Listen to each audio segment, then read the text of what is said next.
오늘은 스크랜턴 한인교회가 설립된 7주년입니다. 2018년 10월 7일로 제가 기억을 하고 있는데 교회가 없던 이곳에 교회가 세워졌습니다. 그렇게 교회를 세울 때 그 교회의 모델이 되는 교회가 오늘 읽었던 이 본문 사도행전 13장의 안디옥 교회였습니다. 우리 지난주, 지지난주 계속 안디옥 교회에 대해서 우리가 보고 있는데, 왜냐하면 안디옥 교회는 작은 교회였습니다. 미약한 교회였습니다. 스크랜턴 교회는 이 스크랜턴에서 큰 교회가 되기는 좀 어려운 상황입니다. 왜냐하면 이 도시 안에 살고 있는 한국 사람이 7년 전에는 32명이었거든요. 지금은 조금 늘어서 한 50명쯤 되지만은 한국 사람 다 나와도 그냥 겨우 자립할 수 있는 교회 정도이기 때문에 대형 교회는 될 수 없습니다. 그러나 작은 교회지만은 교회다운 교회, 교회가 무엇인가를 가장 잘 보여준 교회가 있다면 저는 안디옥 교회라고 꼽습니다. 그래서 안디옥 교회 같은 교회가 세워져서 안디옥 교회처럼 우리 교회가 잘 운영된다면 의미가 있지 않을까, 그렇게 세워진 곳이 스크랜턴 한인교회입니다. 안디옥 교회는요, 다양한 이방인들로 구성되었습니다. 출신도 다 다르고요. 그래서 가만히 보면 우리 교회도 다 출신도 다르고 지역도 다르고 살아온 배경도 다른 사람들이 구성을 하고 있습니다. 그런 안디옥 교회는 누군가 전해진 복음을 통해서 세워진 교회였고요. 그렇게 세워진 교회는 세워지자마자 작은 교회였지만은, 한국으로 치면은 개척교회였고 미자립 교회였지만은 세워진 즉시 선교를 하면서 교회를 세우는 교회였던 것입니다.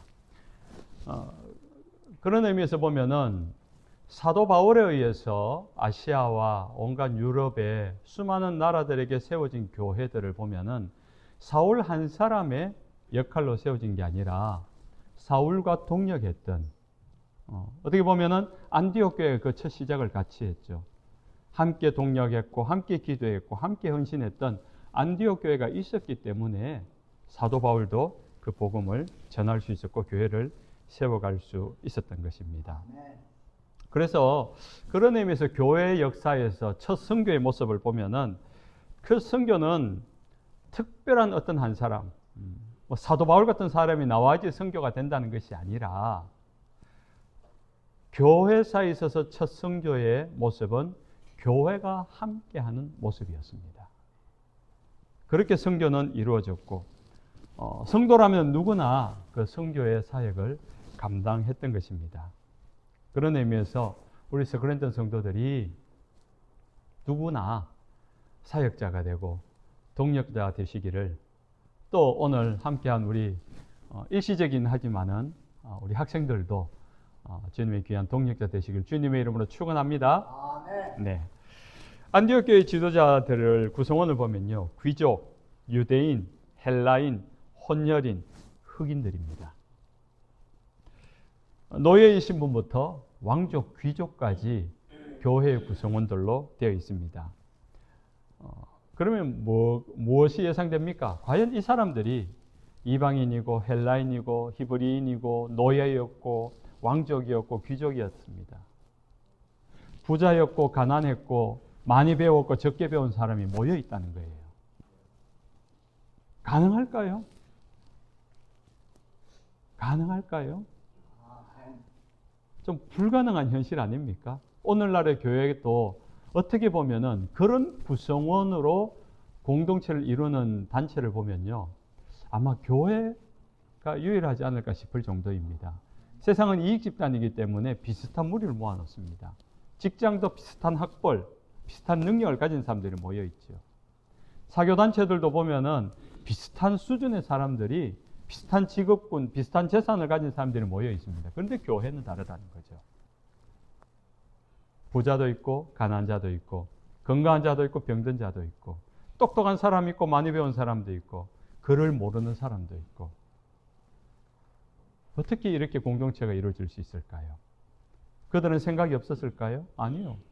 많이 배웠다고 많이 생각한 것도 아니지만은 적게 배웠다고 생각이 없는 것 아닙니다. 모든 사람마다 자기 생각, 자기 주장이 있습니다. 그런데 안디옥 교회는 이 다양한 사람들이 하나가 되었습니다. 자기들의 생각이 있었고 고집이 있었지만은 하나가 될 수 있었던 가장 중요한 이유가 무엇입니까? 그 이유는 오늘 2절에 주를 섬겨 금식할 때의 키워드가 있습니다. 안디옥 교회는 주님을 섬기는 교회였던 겁니다. 주님을 섬긴다는 내용으로 오늘 나오는 단어들이 성경에 보면은 예배했다, 기도했다, 금식했다. 예배 대상이 누구입니까? 하나님입니다. 기도의 대상이 누구입니까? 하나님입니다. 왜 금식합니까? 내 고집 꺾고 하나님 뜻대로, 하나님 뜻을 알고 하나님 뜻대로 살아가기 위하여.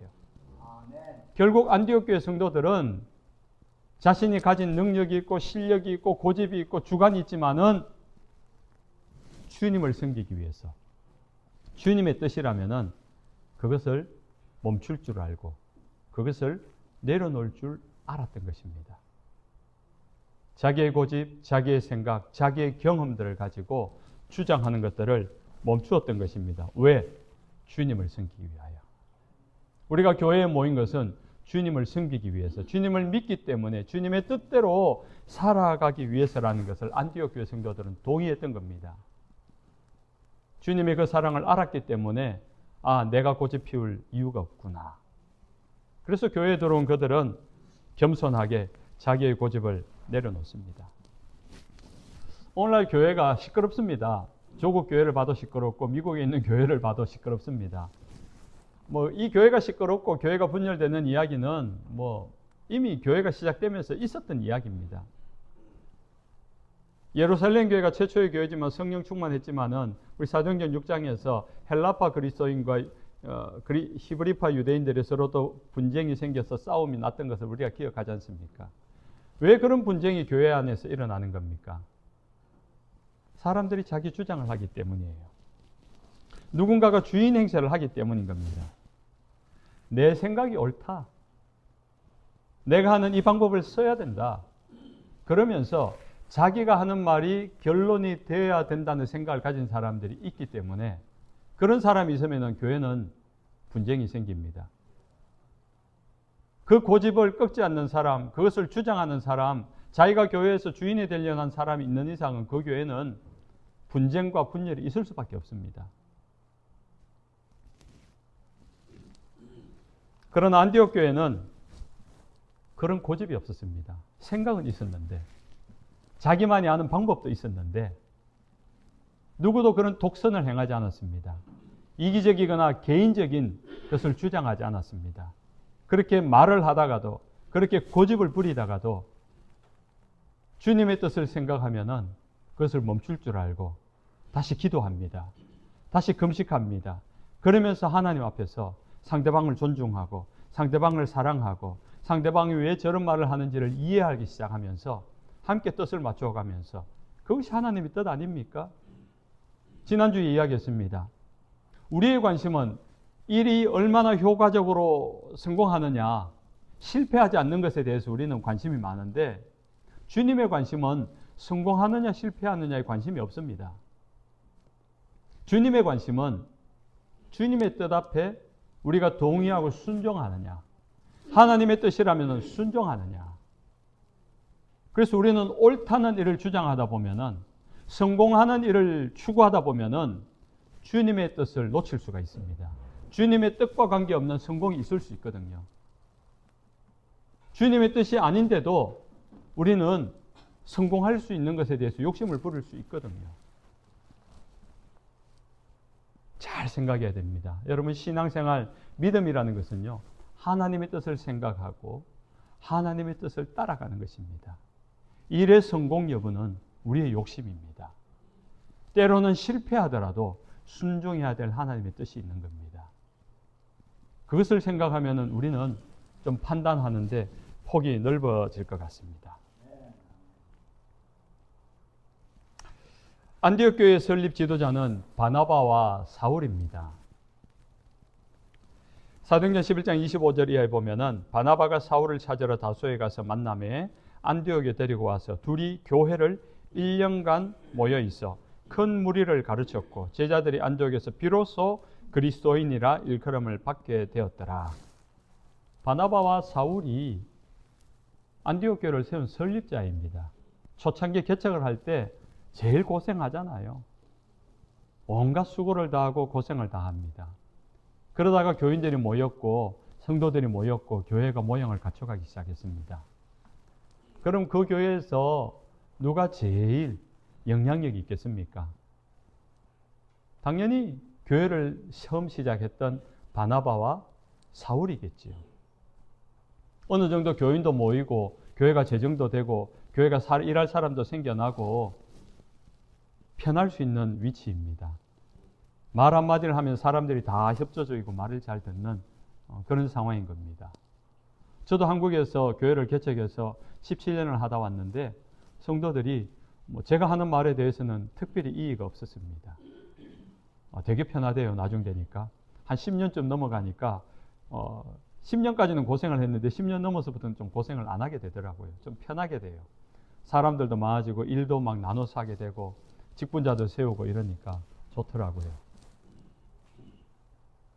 바나바와 사울이 그런 위치에 있었습니다. 그런데 하나님이 바나바와 사울을 선교사로 보내라고 합니다. 얼마나 황당한 이야기입니까? 2절이죠. 내가 불러 시키는 일을 위하여 바나바와 사울을 따로 세우라 하시니.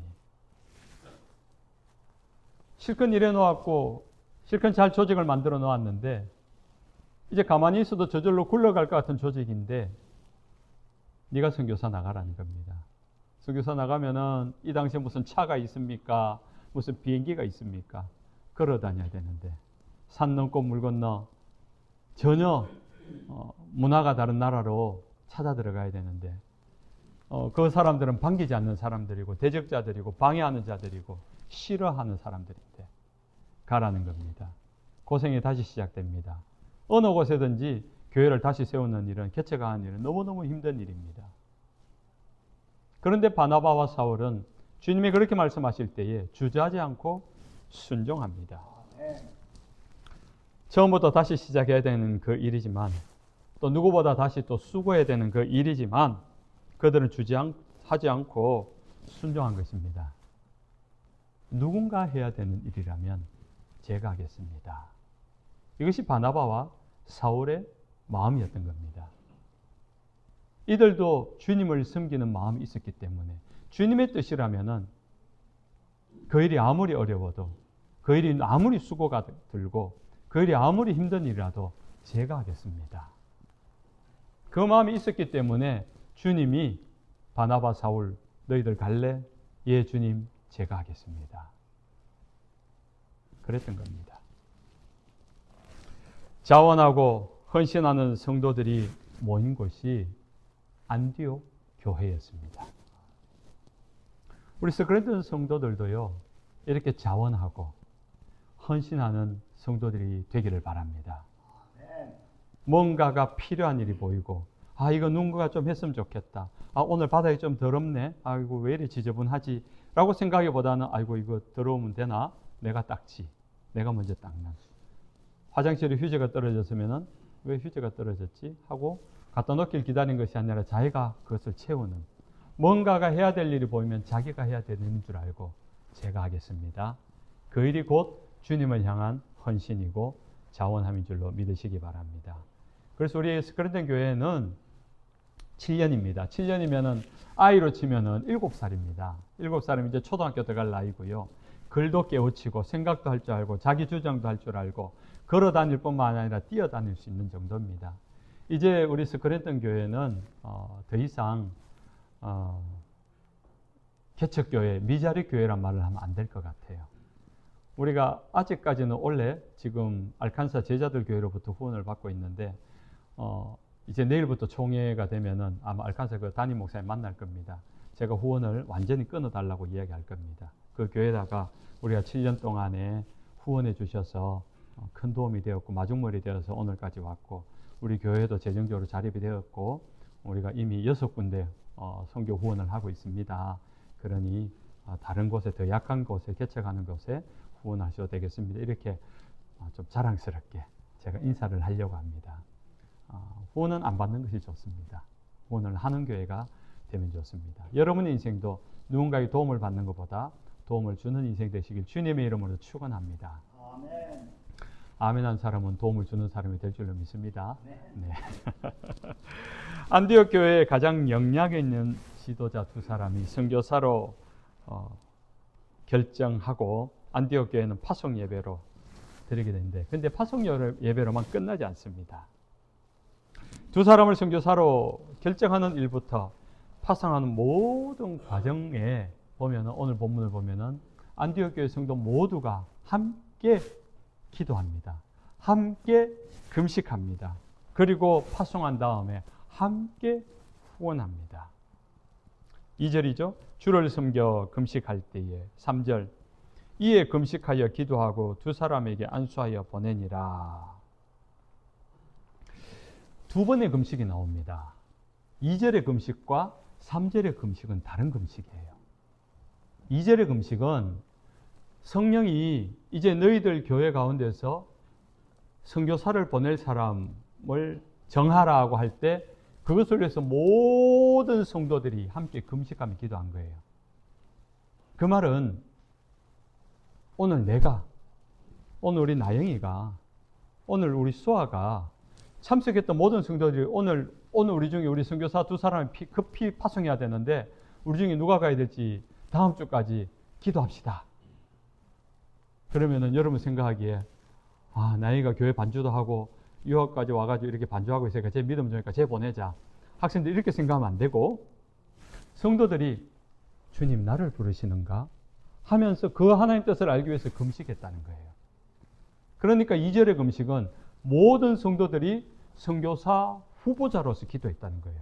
주님이 나를 지명하여 부르면 내가 가겠습니다.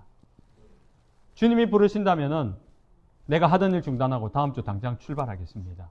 그런 마음의 준비를 하기 위한 금식 기도였던 거예요. 그리고 3절의 금식은 이제 바나바와 사울이 선교사로 결정이 된 상태예요. 그러면은 결정이 됐으니까 더 이상 기도할 일이 없을 거 아닙니까? 잘 보내면 될 것 같아요. 파송 예배 거창하게 해가지고 우리가 뭐 어떻게 잘 하겠습니다 하고 보내면 되는데, 보내는 과정 가운데 또 금식합니다. 성도들이. 왜 금식합니까? 이제 저들이 가게 되는데 마치 내가 선교지에 가는 것처럼 선교사로서의 마음을 가지고 금식하며 마음의 준비를 가졌던 겁니다. 그런 마음이었기 때문에 선교사로 나갔던 사울과 바나바를 위해서 후원하고 기도하기를 멈추지 않았던 것입니다. 선교사와 교회 가운데 누가 기도를 많이 하겠습니까? 당연히 선교사가 많이 합니다. 왜냐하면 현장에 나가 있기 때문에. 우리도 지금 선교 편지들이 나와 있잖아요. 캄보디아, 아프리카 레소토, 태국. 이분들은 그곳에서 만나는 현장에서 만나는 사람들을 위해서 날마다 기도할 일이 많아요. 어떤 곳에서는 누가 병이 나면은 약이 없기 때문에 기도밖에 할 수 있는 것이 없기 때문에 기도에 달릴 수밖에 없는 겁니다. 그런데 우리는 이 선교사님들을 위해서 얼마나 기도합니까? 우리가 스크랜턴 교회가 후원한다고 하면서 이 선교사님을 위해서 얼마나 기도하냐는 거죠. 적어도 우리는 목요일 날 정기 기도회 때 이 선교사님들을 위해서 일주일에 한 번은 기도하네요. 개인의 기도는 얼마나 여러분 기도하고 있습니까? 우리는 그만큼 기도하지 않는다는 거죠. 그런데 안디옥 교회는 마치 자기가 선교사로 나가는 것처럼 자기 일처럼 기도했다는 겁니다. 자기 일처럼 여겼기 때문에 금식했다는 겁니다. 그것이 안디옥 교회 성도들의 마음이었고 자세였던 겁니다. 그런 마음으로 후원했고, 그런 마음으로 기도했고, 그런 마음으로 끊임없이 금식하며 동력했기 때문에 안디옥 교회는 아시아를 선교하고 유럽을 선교하고 로마를 선교하고 땅끝까지 복음을 선교하는 그 일을 할 수 있었던 것입니다. 사도 바울 혼자 한 것이 아니었습니다. 사도 바울이 그렇게 하기 위해서는 끊임없이 후원해주고 끊임없이 기도해주고 끊임없이 동력했던 안디옥 교회가 베베와 브리스가와 아굴라 같은, 디모데 같은 그런 동력자들이 있었기 때문인 겁니다. 그런 교인들이 있었기 때문인 겁니다.